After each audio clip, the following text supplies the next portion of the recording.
pride, greed, wrath, envy, lust, gluttony, sloth. Those are the 7 deadly sins. Human flaws that started as warnings from ancient texts, until somewhere along the way, they transformed into the secret ingredients behind some of the greatest stories.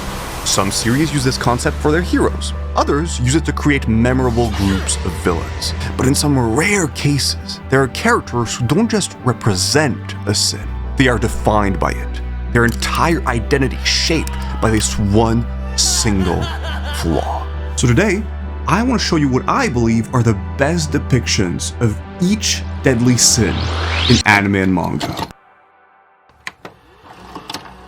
Pride. Pride is often called the original sin, the root from which all the other sins come from. It's the belief you are more important than everyone else. You are better. You are different. Rules were made for others, not for you, because you are special. Now look, honestly, anime and manga is absolutely stacked with proud characters. You've got guys like Escanor, Dio, Baragon, and like 1,000 more. But if there's one character who is pride, nobody kills Kakarot while I'm around. Destiny has reserved that pleasure for me. It's Vegeta from Dragon Ball. From the moment this guy shows up in the story, you immediately see it. I'm not talking about confidence. This man is absolutely convinced that he's superior to pretty much every living thing in the universe. Raised as the heir to the Saiyan throne, Vegeta's entire identity is built on the idea that he is elite, chosen, and destined for greatness, basically. He even refers to himself as the Prince of all Saiyans. When Vegeta arrives on Earth, he's cold, arrogant, and absolutely brutal. To him, this is just another planet that he's supposed to conquer. And at this point, he's already way stronger than any of the good guys. But after one of the most intense battles of the series, the main character Goku barely manages to beat him. From this moment, his pride is destroyed. And he becomes completely obsessed with one thing: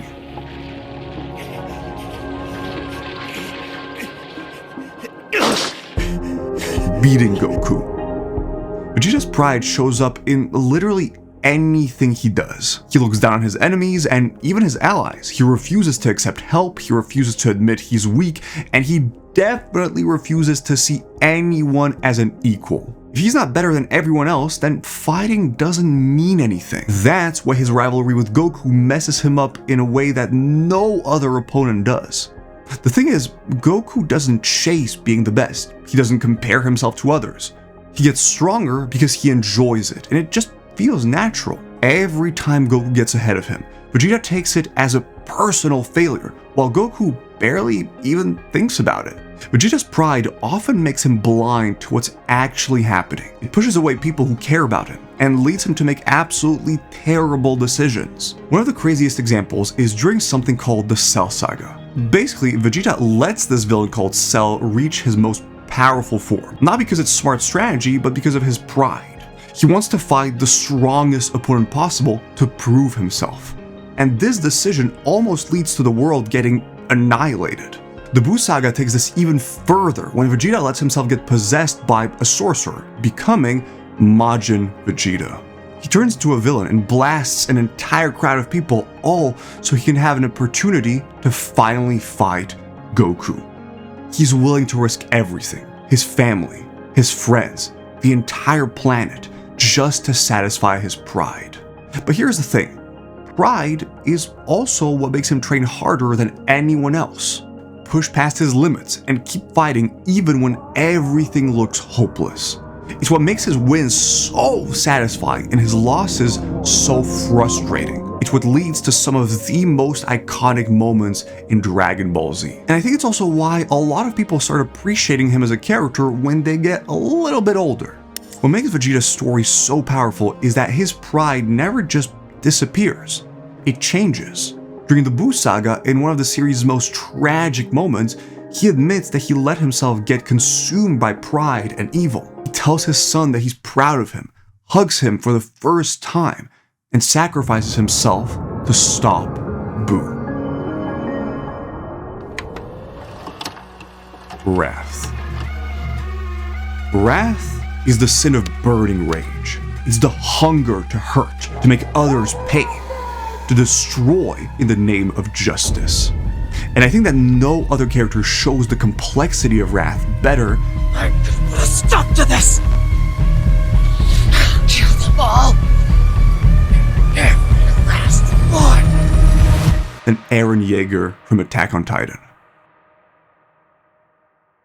Eren's story starts as this normal teenager. He lives in a city where he's trapped behind massive walls, surrounded by these man-eating titans. As a kid, he watches his mother get eaten by a titan, a moment that ignites this rage that's going to define his entire life. From that day on, Eren is driven by one dream: to destroy every single titan and get revenge for his mother. Wrath becomes the way he sees basically everything.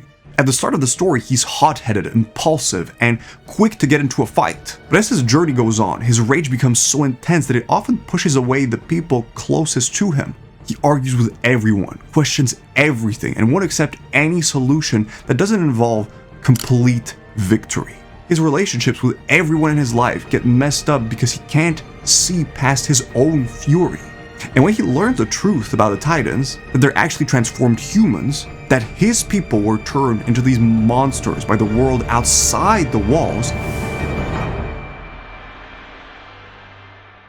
his wrath becomes uncontrollable. You mean when I say this, Mikasa? Ever since I was a kid, I've hated you. What started as wanting revenge becomes a mission against the entire world. It turns into the Rumbling. By unleashing an ancient power, Eren starts this march of thousands of massive titans to destroy almost every single human. What I personally really love about his depiction of wrath is that his anger is both his biggest strength and also his biggest weakness. It gives him the willpower to keep fighting when everyone else wants to just quit. But at the same time, it literally destroys him. His friends who used to fight alongside him are forced to become his enemies to stop him. His decisions are both horrifying and tragic. He thinks that he has no other choice, that the only way to get freedom for his people is by becoming a monster. But by doing that, he becomes exactly what he used to hate. A symbol of destruction and wrath. Envy. Envy is the sin of comparison. The belief that another person's success makes you a failure. But you don't just want what they have, you want them gone. I think that only a few characters show the sin of envy better Toya, I'm sorry, than Enji Todoroki from My Hero Academia. In this series, the world is basically full of superheroes who fight against villains. And in this world, Enji Todoroki is the #2 hero, known by everyone as Endeavor. He saved many lives, inspired tons of people, and become one of the most legendary heroes of all time. But none of it matters to him because he's not #1. For years, All Might has been the symbol of peace, the #1 hero, charismatic, loved by everyone, and basically kind of unbeatable. This envy shapes his entire career, his relationships, and most importantly, his family. Since Endeavor could never surpass All Might with his own efforts, he becomes obsessed with creating a successor who can. He arranges a marriage with Rei. He doesn't do this out of love, because he wants a kid with the perfect combination of his fire powers and her ice powers in order to beat his rival. They had several kids, but none of them had the balance he was looking for, until Shoto. From the second he's old enough, he gets isolated from his siblings and forced to train way beyond his limits. Rei has to go to a hospital and his other kids are abandoned. Later in the story, All Might retires and Endeavor finally becomes the #1 hero. This should feel amazing, but instead, it feels empty. He didn't actually beat All Might, he just outlasted him. We then find out about Endeavor's other son, Toya. Desperate for his father's approval, Toya pushed himself way beyond what his body could handle until an accident happened. Toya realizes that nobody came to save him, and from that point on, he becomes a villain. He later shows up again as Dabi, using his destructive power to get revenge on his dad. And the very thing Endeavor wanted most becomes his biggest regret. I think Endeavor's depiction of envy is super powerful for a couple of reasons. The story forces him to deal with what he did. He can't just say sorry and move on. He has to actually earn forgiveness. And even then, it might never actually happen. The damage from his envy is deep, and he'll have to make up for it for the rest of his life. But I also think that the beautiful thing is that he accepts it, and that ultimately his son Shoto becomes the new number 2 hero. This is how I'll become a real hero. Sloth. Sloth is often confused with just being lazy, but in its purest form, it's the sin of avoidance, refusing to deal with what life throws at you, the paralysis that comes from fear, despair, or just being completely overwhelmed. And here's the thing, finding a genuinely slothful character is actually kinda hard. The problem is that most stories are basically built on characters doing stuff. Someone wants something, they go after it. But a truly slothful character is kind of the complete opposite of that. Sure, you've got lazy characters like Shikamaru, but when they need to do something important, these guys usually do it. A real sloth is when a character would just rather let bad things happen than do something about these bad things. And that kind of character would probably make for a pretty boring story, which is why we don't see them very often. But I personally think that a really good example of this being done well One who truly hates himself cannot love. is Shinji Ikari from Neon Genesis Evangelion. Shinji is not your, typical main character. He's not ambitious, and he doesn't really have a clear idea of what he wants. Basically, he's a 14-year-old kid who gets thrown into this world-ending conflict he never wanted to be a part of, forced to pilot this giant robot to save all of humanity from these monster things called angels. Nice. From the very beginning of the story, this boy's main trait is the fact that he just doesn't really want to do anything. When he's first called to pilot this big robot thing, his instinct is to say no and just run away. He's terrified, overwhelmed, and desperately wants approval. But he's also afraid of the pain that comes with having to be responsible for stuff. The series always puts him into situations where he needs to act, but he just wants to freeze or to run.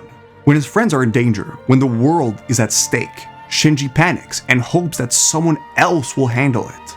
This sloth shows up in tons of ways. There are several moments in the series when Shinji tries to quit, and even when he comes back, it's usually because he feels guilty or someone pushed him to, not because he actually wants to come back.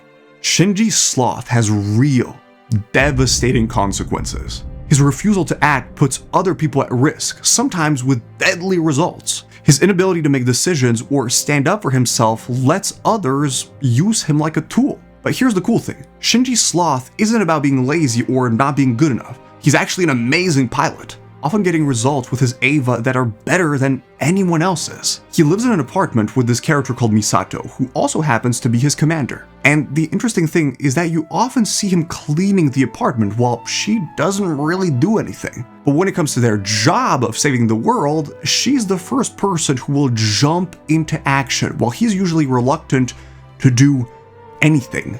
The series also does this thing where it shows that beating sloth isn't a one-time thing. Shinji makes progress, falls back, struggles, and makes progress again. What makes Evangelion's depiction of sloth so cool is that it kind of makes you hate Shinji, and at the same time, not really. Of course, he goes through a lot, but many other anime characters would have chosen to act in his place. But at the same time, he's just a hurt kid. He's not lazy, he's forced into impossible situations and has to carry all this responsibility. Gluttony. Gluttony is the sin of never-ending consumption. It's not just about eating too much, it's about hunger that can never be satiated. A thirst that can never be quenched because of the pure pleasure of consuming. And let me tell you something, anime and manga has a ton of characters who eat a lot. And usually it's like a funny thing, you'll get your typical protagonist who for some reason can eat an actual literal ton of food or something. But what happens when you take that concept and actually make it terrifying? What if you were dealing with a series that's literally about eating, and then you took the hungriest character from that series? Well, You saw what happened with your mother. that's how you would get Rise Kamishiro from Tokyo Ghoul. Rise is one of the first characters you see in the entire series. She first shows up as this beautiful, polite lady who randomly meets the main character, Kaneki. Their beginning kind of feels like the beginning of some cute romance. But after walking him home, Rise reveals what she really is, a ghoul. A monster who survives by eating humans. And she is infamous in the Tokyo underworld as the binge eater. Just as she's about to eat him, steel beams fall onto them. Her cells are then transferred into Kaneki's body to save his life, turning him into a half-ghoul. And that is how Rise's gluttony kicks off the entire plot of Tokyo Ghoul. Throughout the series, we don't actually learn much about her. During her life, she used her beauty to lure her prey and devoured all of them. She didn't kill because she had to or for survival. She killed because she enjoyed it, and because she was always looking for the next satisfying meal. Unlike a lot of ghouls who try to live with humans, or at least kinda hide what they truly are, Rise just went all out. She never cared about the problems her binge eating caused, and her gluttony was so insane that it kinda put the entire ghoul community in danger by bringing the ghoul investigators to her territory. Her inability to control her appetite forces her to constantly move from ward to ward, leaving destruction everywhere she goes, which ultimately leads to a raid that gets her father figure captured. But even in death, her gluttony has a huge impact on the entire story. Kaneki sees hallucinations of Rise throughout his journey. Her body gets used by a doctor to create artificial ghouls and monsters such as this city-sized thing that caused mass ghoulification across Tokyo. This is almost like her literally devouring an entire city. Most importantly, Rise's gluttony serves as this contrast to Kaneki. Where she consumes others to survive, Kaneki saves others even if it hurts him. Her uncontrolled appetite represents pure selfishness, while his restraint represents selflessness. Rise's influence through gluttony transforms her from just a simple bad guy into the shadow protagonist, making every major event in Tokyo Ghoul a consequence of her insatiable appetite. Lust. Lust is often misunderstood as just simple desire, but I think it's more interesting to think about it as something else. Seeing someone as a way to get what you want, instead of seeing them as a person. It's the sin of turning love into obsession. Look, when it comes to lust, I could easily just say that Mineta is the good example, or that any other weirdo anime character out there, and, just call it a day. But I know that we can do better than Mineta. And also, that would kind of miss the entire point of lust, in my opinion. Mineta and characters like that are just creepsters. If you really want to see lust at its most disturbing, most messed up level, I think you need to look at Yoshikage Kira from JoJo's Bizarre Adventure. On the surface, Kira is the most boring man you've ever seen. He's polite, discreet, and his biggest goal in life is apparently to live as quietly as possible without anyone bothering him. Cool. But actually, not cool. Because underneath all that, Kira is a brutal, twisted killer. As a teenager, he looked at the Mona Lisa, the painting of a pretty regular lady just standing there, and he was like, look at those hands, mama! And from that moment on, Kira slayed women, took their hands, and kept them as girlfriends. He took the hands on dates, painted their nails, bought them jewelry, and even had full conversations with them. He's got specific methods for everything. How to slay people, how to avoid getting caught, all so he can keep going through this insane obsession without anyone messing with his quiet life. He doesn't want power or fame or even normal human connection. He just wants to be left alone. What makes Kira's lust so freaking terrifying is how completely disconnected he is from actual human beings. He doesn't see people as people. But weirdly enough, it's also what leads to his downfall.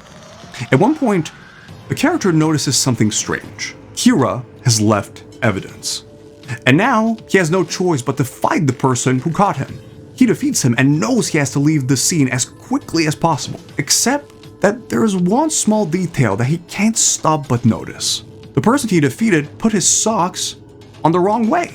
In this moment, instead of running away and preserving the peace he's been building for years, he decides to fix the socks of his enemy. His fall doesn't begin with a battle or a clever plan. It begins because he couldn't let go of a habit tied to his obsession.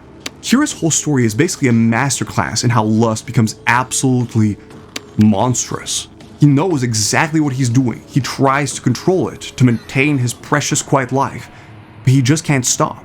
What makes Kira so unforgettable is that he can't see other people as anything more than objects for his lust. And I think that's what makes him so genuinely horrifying and kind of iconic. And finally, greed. Greed is the desire to have, to know, or to control as much as possible, no matter if you need it. It's believing that there's never enough, and that being satisfied is always just out of reach. When most people hear greed, they immediately think about some rich person hoarding money. But greed is actually way more messed up than that. It doesn't have to be about cash at all. You can be greedy for power, for fame, for experiences, or in some cases, for knowledge. And when it comes to that, we need to have a look at Orochimaru from Naruto. Orochimaru first shows up during this exam that's supposed to test young ninja. For people who saw Naruto when they were younger, you remember how terrifying this guy was. The moment he meets the main characters, the whole tone completely changes. His body moves like a disgusting snake, his neck stretches way beyond what should be possible. His eyes are cold. He isn't like your typical anime villain, but way more like a horror movie monster. Right from the start, it's obvious that his objective, his real obsession, is knowledge. He wants to learn every ability, master every forbidden technique, and uncover every secret the ninja world has to offer. For Orochimaru, it is never just enough. Every discovery makes him want to learn more. To get all the knowledge he's after, one lifetime is not enough, which is why he decides to become immortal. And in order to live forever, he develops forbidden techniques that let him transfer into new bodies. Usually, those are young people that he turns into his disciples until they're powerful enough. The pursuit of knowledge leads him down this path that gets more and more messed up as the series goes on. He does thousands of horrific experiments. He collects followers, not because of loyalty or friendship, but as tools he can use and just throw away. One of the most tragic examples of this is Kimimaro. This was a kid born into this powerful clan that treated him like a weapon. His life had no direction beyond being a warrior, and no one had ever treated him with kindness. When Orochimaru finds him, he does something that seems simple. He gives Kimimaro a purpose. Orochimaru tells him that he matters, that his existence has value, and that he was born to serve him, all so that he can take control of him. For Kimimaro, that moment defines everything. He doesn't see Orochimaru as a master. He sees him as a person who gave his life meaning. Until his very last moments, Kimimaro kept fighting for Orochimaru, even while he was ill. While on the other hand, Orochimaru never saw him as anything more than a tool. Orochimaru's greed left a trail of destruction everywhere he went. His experiments destroyed entire families, entire villages, and created new generations of monsters. He betrayed his own people and became a rogue ninja who was hunted by former allies and feared by everyone. But the most tragic thing about Orochimaru's greed is how empty it all was. No matter how much he got, new techniques, new bodies, new followers, it was never enough. His endless search became his curse, driving him to even crazier extremes, searching for a satisfaction that never came. Ultimately, he gets defeated over and over again, often by those he tried to control. Each time, he survives, but each time, he is less than he was before. Throughout his journey, Orochimaru comes to the realization that knowing everything is impossible. Instead of trying to have it all, he shifts to wanting to observe the world, never fully moving away from the greed that consumed him. Maybe now you understand. I am the strongest in the universe! In the end, everybody loses. I've done everything in my power to live a productive life. They mustn't run away! You probably wouldn't understand. man. I'm sorry for making you hold our family together. How did all these people let it come to this?